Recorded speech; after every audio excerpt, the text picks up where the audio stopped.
भारत के लोकतंत्र का गला घोटने की कार्रवाई है।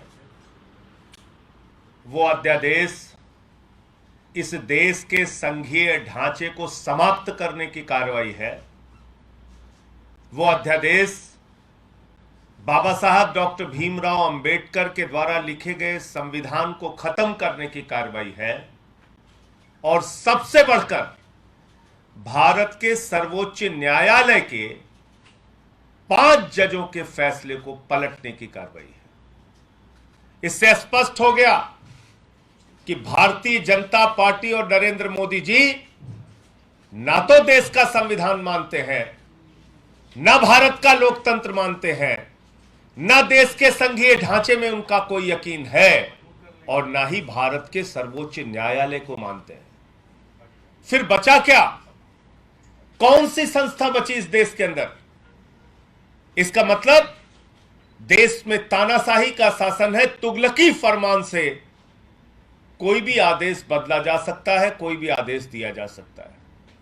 25 साल से जिस दिल्ली के अंदर भारतीय जनता पार्टी बुरी तरीके से हार रही है, बार बार पराजित हो रही है, इतनी व्याकुल है, इतनी तड़प रही है सत्ता पाने के लिए यहां पर कि अरविंद केजरीवाल जी की एक लोकप्रिय सरकार जो लोगों को फ्री बिजली देती है, फ्री पानी देती है, फ्री शिक्षा देती है, फ्री इलाज देती है, बुजुर्गों को तीर्थ यात्रा देती है, विधवाओं को पेंशन देती है, जो माताओं बहनों के लिए बस की यात्रा फ्री करती है, ऐसी सरकार को कैसे रोकना है, कैसे चलने नहीं देना है, कैसे अरविंद केजरीवाल जी की लोकप्रियता को खत्म करना है, इस पूरे काम में नरेंद्र मोदी जी और बीजेपी की ऊर्जा लग रही है।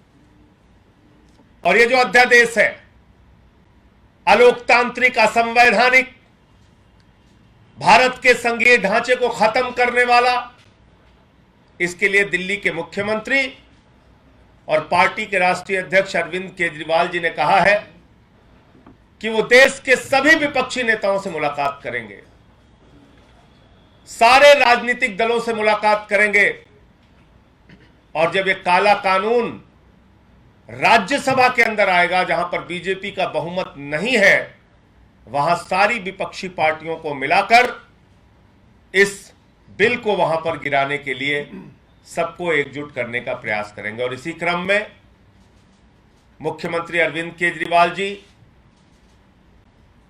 कल बंगाल की माननीय मुख्यमंत्री ममता बनर्जी जी से मुलाकात करेंगे, परसों शिवसेना के राष्ट्रीय अध्यक्ष उद्धव ठाकरे जी से मुलाकात करेंगे, उसके एक दिन बाद एनसीपी के राष्ट्रीय अध्यक्ष शरद पवार जी से मुलाकात करेंगे। कल उन्होंने नीतीश कुमार जी और तेजस्वी यादव जी से मुलाकात की और सबके सामने एक ही विषय रखा, अगर हमको भारत का लोकतंत्र बचाना है, अगर हमको बाबा साहब डॉक्टर भीमराव अंबेडकर के द्वारा लिखे गए संविधान को बचाना है, अगर हमको इस देश के संघीय ढांचे और सुप्रीम कोर्ट को बचाना है, तो सारे विपक्ष को एकजुट होकर इस अध्यादेश को जब बिल के स्वरूप में राज्यसभा में आएगा, उस वक्त इसे गिराना होगा। और यह 2024 का सेमीफाइनल भी होगा, यह विपक्षी एकता का सेमीफाइनल भी होगा। क्या सारा विपक्ष भारतीय जनता पार्टी को पराजित करने के लिए एकजुट है या नहीं है, इसकी एक बड़ी अग्नि परीक्षा जब यह अध्यादेश बिल के रूप में राज्यसभा में आएगा, उस वक्त होगा। तो ये जानकारी आप सबको देनी थी कि अरविंद केजरीवाल जी देश के सभी विपक्षी नेताओं से आने वाले दिनों में मिलेंगे। अभी 3 कार्यक्रम उनके तय हुए हैं, एक बंगाल की मुख्यमंत्री ममता बनर्जी जी से, दूसरा महाराष्ट्र के पूर्व मुख्यमंत्री उद्धव ठाकरे जी से, तीसरा एनसीपी के राष्ट्रीय अध्यक्ष शरद पवार जी से, और सबको एकजुट करके इस बिल को, इस काले कानून को गिराने के लिए वो प्रयास करेंगे, उन सबसे मुलाकात करेंगे। हमारे बीच में दिल्ली के माननीय मंत्री सौरभ भारद्वाज जी हैं, हमारे राज्यसभा के सांसद संदीप पाठक जी, दिल्ली की माननीय मंत्री आतिशी जी हैं। आप लोग सर आपने बोल दिया सर। क्या कांग्रेस से सहयोग मांगेंगे? देखिए, ये अग्नि परीक्षा की घड़ी है, ये देश में आपातकाल है, इमरजेंसी है। और अगर सुप्रीम कोर्ट को पलट दिया जाए, मतलब क्या कर रही है बीजेपी? कह रही है भाई हम, अगर आपने सरकार बना ली तो पहले खरीद फरोख्त करके आपकी सरकार गिराएंगे, उसमें सफल नहीं होंगे तो ईडी सीबीआई छोड़ के आपको गिरफ्तार कराएंगे, उसमें भी अगर सफल नहीं होंगे तो अगर आपके पक्ष में कोई सुप्रीम कोर्ट और न्यायालय का आदेश आ जाता है तो उसको भी बदल देंगे। तो फिर लोकतंत्र कहां बचा, संविधान कहां बचा, सुप्रीम कोर्ट कहां बचा? फिर तो सब आपने खत्म कर दिया। तो कांग्रेस पार्टी को भी यह तय करना होगा कि क्या वो भारत के संघीय ढांचे और लोकतंत्र के पक्ष में खड़ी है या उसके खिलाफ खड़ी है। एक लाइन की बात है, ये उनको तय करना होगा। और कांग्रेस पार्टी का जब तक कोई आधिकारिक बयान नहीं आ जाता तब तक इस पर कोई प्रतिक्रिया देना ठीक नहीं होगा। अभी तो केस में से बयान आ रहे, कह रहे कि शीला गवर्नमेंट में भी काम हो रहे थे। मैं कह रहा हूं कि कांग्रेस पार्टी का, यानी कि उनके जो भी प्रमुख लोग हैं, जिनके हाथ में सदन की जिम्मेदारी है, जिनके हाथ में राष्ट्रीय स्तर पे पार्टी के संगठन की जिम्मेदारी है, जब उनका कोई आधिकारिक बयान इस विषय पे आ जाएगा उस समय हम लोग अपनी प्रतिक्रिया देंगे, उसके पहले कुछ कहना ठीक नहीं। संजय भाई, आपने कहा कि विपक्ष के नेताओं से मिलेंगे, मल्लिकार्जुन खड़गे उनके पार्टी के अध्यक्ष हैं, क्या इस आउटरीच प्रोग्राम में मल्लिकार्जुन खड़गे फिलहाल आपकी लिस्ट में है? देखिए, मैंने आपसे कहा कि संपूर्ण विपक्षी नेताओं से माननीय मुख्यमंत्री केजरीवाल जी मिलेंगे आने वाले दिनों में। अभी 3 कार्यक्रम तय हो गए हैं, उसकी सूचना आपको दे दी। आगे जैसे जैसे कार्यक्रम तय होगा आपको बताते जाएंगे। एक सेकंड में देखिए, ये किसी एक पार्टी का मुद्दा नहीं है, ये सिर्फ दिल्ली का मुद्दा भी नहीं है। ये मुद्दा इस बात का है कि जहां जहां Bharatiya Janata party state election हारती है, वो किसी ना किसी तरीके से उस राज्य सरकार की ताकत को खत्म करने की कोशिश करती है।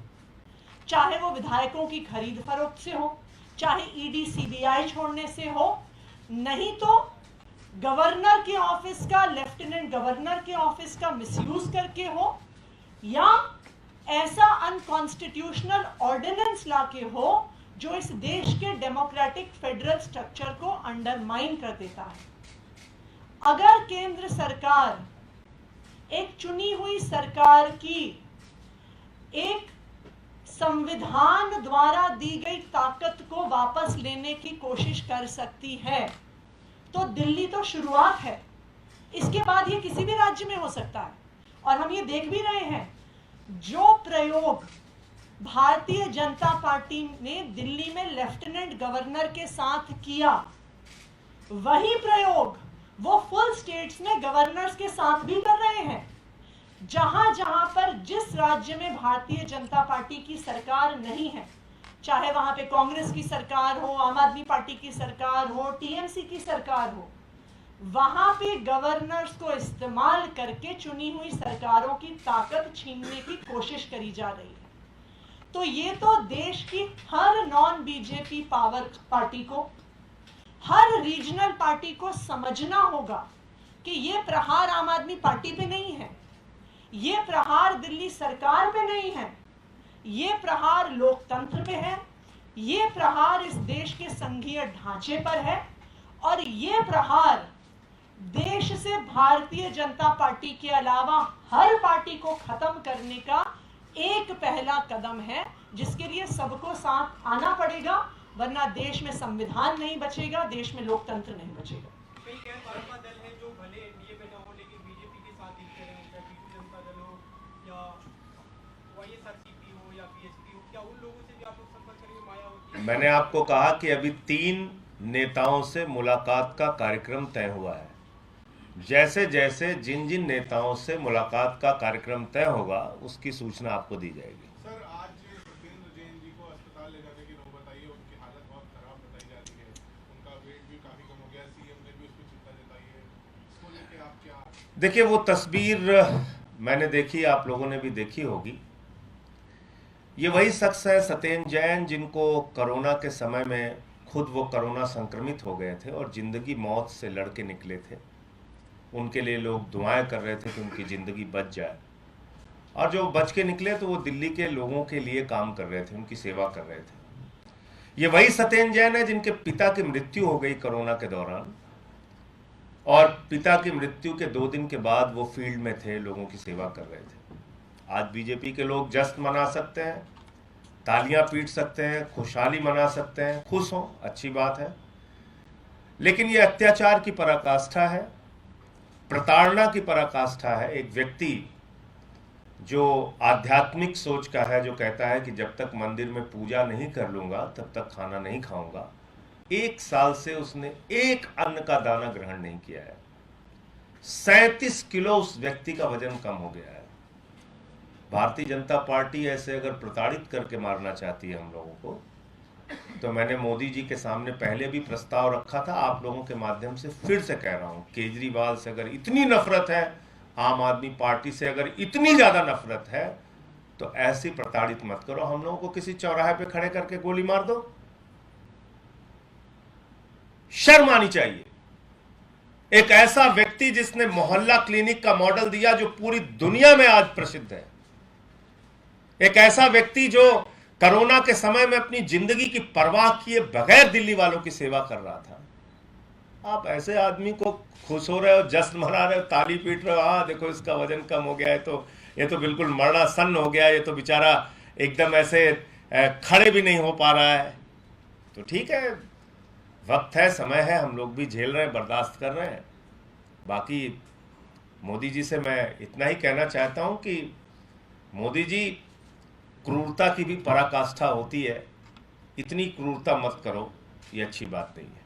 जी, राज्यसभा में जो बिल आएगा, तमाम विपक्षी पार्टी की बैठक की जा रही है, रणनीति पर चर्चा हो रही है, क्या आप ये कह रहे हैं कि वहां से एक स्थिति साफ हो जाएगी कि 2024 में विपक्षी एकता किधर जा रही है, क्योंकि आपने उसके लिए सेमीफाइनल शब्द का इस्तेमाल कर दिया? देखिए, लोग कहते हैं कि भाई बीजेपी के खिलाफ सबको एकजुट होने की जरूरत है, ये भी कहते हैं कि लोकतंत्र को बीजेपी खत्म कर रही है, संघीय ढांचे को खत्म कर रही है, संविधान को खत्म कर रही है। तो ये सवाल सिर्फ आम आदमी पार्टी और अरविंद केजरीवाल जी का नहीं है, ये सवाल है भारत के लोकतंत्र का, ये सवाल है भारत के संविधान का, ये सवाल है हमारे संघीय ढांचे का। तो अगर ऐसा राजनीतिक पार्टियां मानती हैं तो उसकी एकजुटता जब ये बिल के स्वरूप में आएगा अध्यादेश, तो उस वक्त दिखाने की जरूरत है। सबको एक साथ आकर इस बिल को गिराना चाहिए, क्योंकि बीजेपी के पास नंबर नहीं है राज्यसभा में। सारी विपक्षी पार्टियां अगर एकजुट होती हैं तो ये बिल गिरेगा। तो उससे तस्वीर साफ हो जाएगी 2024 की। आप ये मान रहे हैं कि विपक्षी एकता को लेकर, क्योंकि बहुत सारी तैयारियां चल रही हैं। हमने कहा, केजरीवाल जी ने भी कहा कि इसका एक सेमीफाइनल है।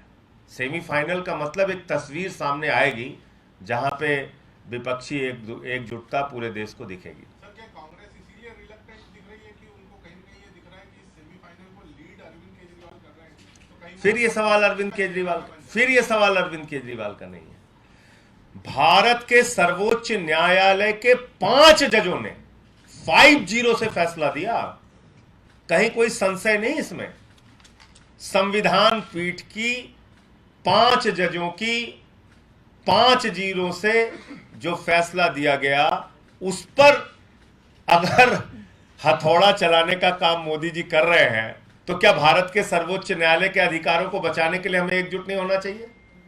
क्या भारत के संघीय ढांचे और लोकतंत्र और संविधान को बचाने के लिए हमें एकजुट नहीं होना चाहिए? तो इसमें सवाल कांग्रेस पार्टी या आम आदमी पार्टी का नहीं है। यह सवाल है जिस बुनियाद पे हम जिंदा हैं और चल रहे हैं, जिस बुनियाद पे पूरा भारत और 140 करोड़ लोग खड़े हैं, वो बुनियाद अगर हिलाने और गिराने की कोशिश की जा रही है, तो कम से कम उसको बचाने के लिए तो हम सब लोग एक साथ आए। संजय सिंह जी, जो तस्वीर आपने कुछ पार्टियों का नाम लिया है, दरअसल अभी सवाल पूछा गया था टीडीपी वाईएसआर को लेकर के, क्या इसमें वो पार्टियां भी शामिल होंगी इस आउटरीच प्रोग्राम में, जैसे अकाली दल हो गए या टीडीपी जो पहले बीजेपी के घटक दल रहे हों? क्या आउटरीच प्रोग्राम का दायरा गैर बीजेपी या गैर एनडीए पार्टियों से आगे भी बढ़ेगा? देखिए, ऐसा है कि कोई एनडीए का हिस्सा बीजेडी नहीं है, एनडीए का हिस्सा वाईएसआर भी नहीं है।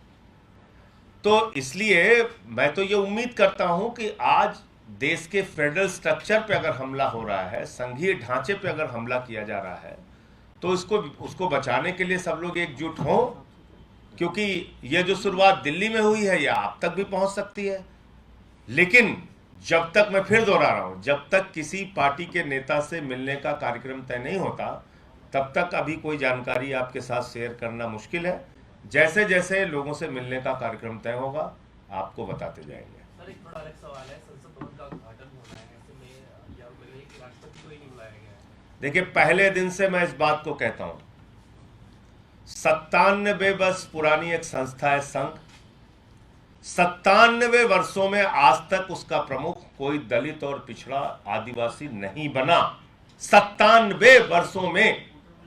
और मैं बराबर इस बात को कहता हूं कि भारतीय जनता पार्टी अपनी मानसिकता से दलित, आदिवासी और पिछड़ों की विरोधी है, और इसलिए देश की आदिवासी महिला को आप राष्ट्रपति चुनावी राजनीति के लिए, उसको भुनाने के लिए तो बना देते हैं, लेकिन बताइए, भारत की संसद का उद्घाटन हो और राष्ट्रपति ना बुलाया जाए, इससे ज्यादा अपमान कोई राष्ट्रपति का हो सकता है? इससे बड़ा अपमान कोई आदिवासी समाज या दलित समाज का हो सकता है? इससे बड़ा अपमान या इससे बड़ा कोई संदेश वंचित समाज में भाजपा दे सकती है कि हम इनके विरोधी हैं? ये पूरे शोषित, वंचित, दलित, आदिवासी, पिछड़े समाज का अपमान है कि भारत की सर्वोच्च पद पर बैठी भारत की राष्ट्रपति एक आदिवासी महिला, जिनको आज संसद भवन के उद्घाटन के कार्यक्रम में नहीं बुलाया जा रहा है। इसके साथ ही मैं अगर सेंट्रल भवन की बात की तो वहाँ सेंट्रल हॉल भी नहीं है, जिसके अपना एक इतिहास रहा है। सेंट्रल हॉल की जरूरत क्या है? सब लोग वहां मिलने लगेंगे, आपस में बैठने लगेंगे, बातचीत करने लगेंगे, आप जैसे कुछ वरिष्ठ पत्रकार भी आके जानकारियां लेने लगेंगे, तो इसलिए जरूरी है कि सेंट्रल हॉल नहीं होना चाहिए। ये काम तो इसीलिए कि मिलने जुलने और पत्रकारिता पे और जानकारियां देने पे पाबंदी लगी रहे, इसलिए किया जा रहा है। सेंट्रल हॉल अगर नहीं है तो। नमस्कार, मैं हूं मानक गुप्ता। अगर आपको हमारा ये वीडियो पसंद आया हो तो इसे लाइक और शेयर जरूर करें, और हां, हमें सब्सक्राइब और फॉलो करना ना भूलें, ताकि आप देश और दुनिया की कोई खबर मिस ना करें। तो जुड़े रहिए हमारे साथ और देखते रहिए न्यूज़ 24।